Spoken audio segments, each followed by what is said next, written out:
Oh, yeah!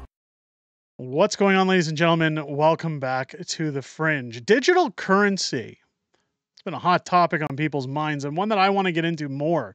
We've talked about it before here on the channel. Pierre Poilievre once used to support digital currency in the ways of Bitcoin, all the many different ways of getting digital currency, Ethereum, etc. I'm not very well versed when it comes to Bitcoin. In fact, I don't know much about digital currency.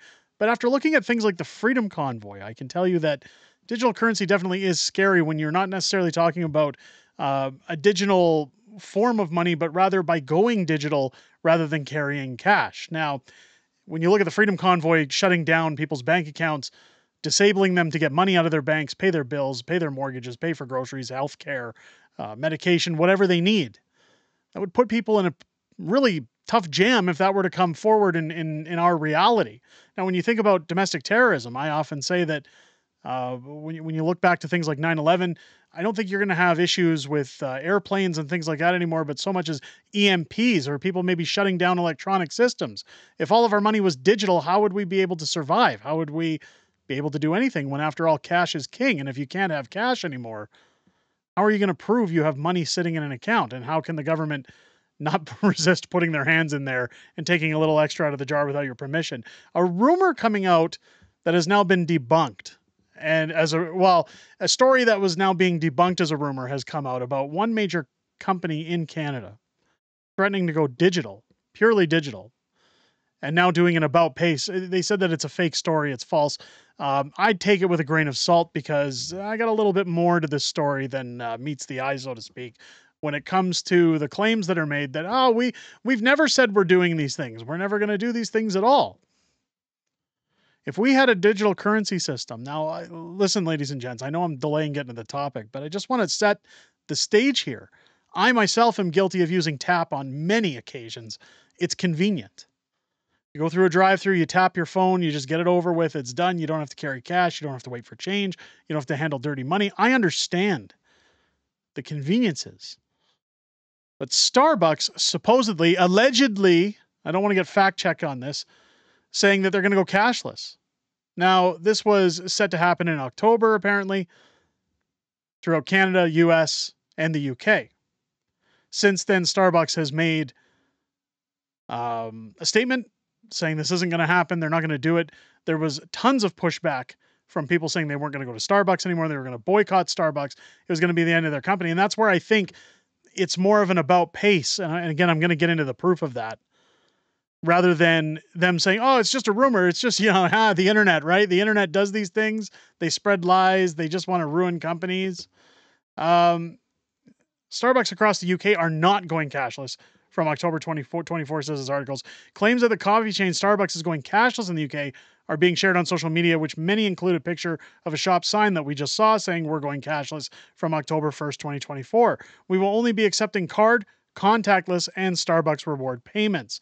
Although the sign appears to be real, see how that's underlined, Starbucks says it does not have a cashless policy in the UK. The coffee chain told Full Fact the majority of stores continue to offer cash payments to customers. However, we operate alongside various licensee business partners, which means this may vary from store to store. So again, not shooting it down altogether, just saying, well, there's a gray area.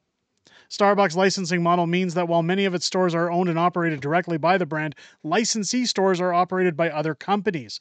We wrote about a similar claim in 2022 when an image of an in-store sign about going cashless went viral. Online claims that this can spread quickly. Our toolkit includes resources on spotting misleading content. This isn't misleading because you've also stated up here, some stores might do this, some stores might not. Of course, I've pulled back from 2022 on routers, that Starbucks has said it is not going cashless from October of 2022. Funny how this comes about 2 years to the day, right? 2 years to the day. You've now got 2 different years separating of October 2022 and 2024 of them saying we're going to go cashless.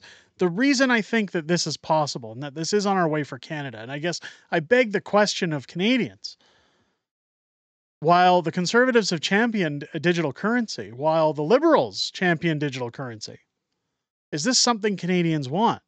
Now, I can speak to a cashless society. This summer, as I went to Washington State with my family, we took my kids to a children's resort hotel called Great Wolf Lodge. Now, as you go into Great Wolf Lodge, that entire facility is cashless. You are not able to pay with cash for anything on the grounds. They do not want their staff handling cash.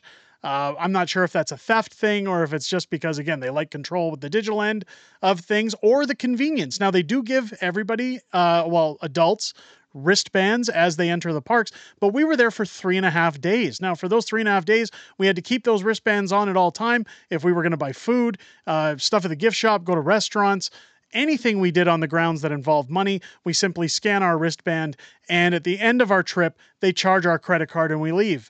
Now, as Canadians, that sucks because not only are you paying your exchange rate on your credit cards, you're also paying a fee for using your credit card in the United States on top of that. So you end up paying almost 50% more than the dollar is worth at the time when you're making those transactions. And after 3.5 days, that starts to add up.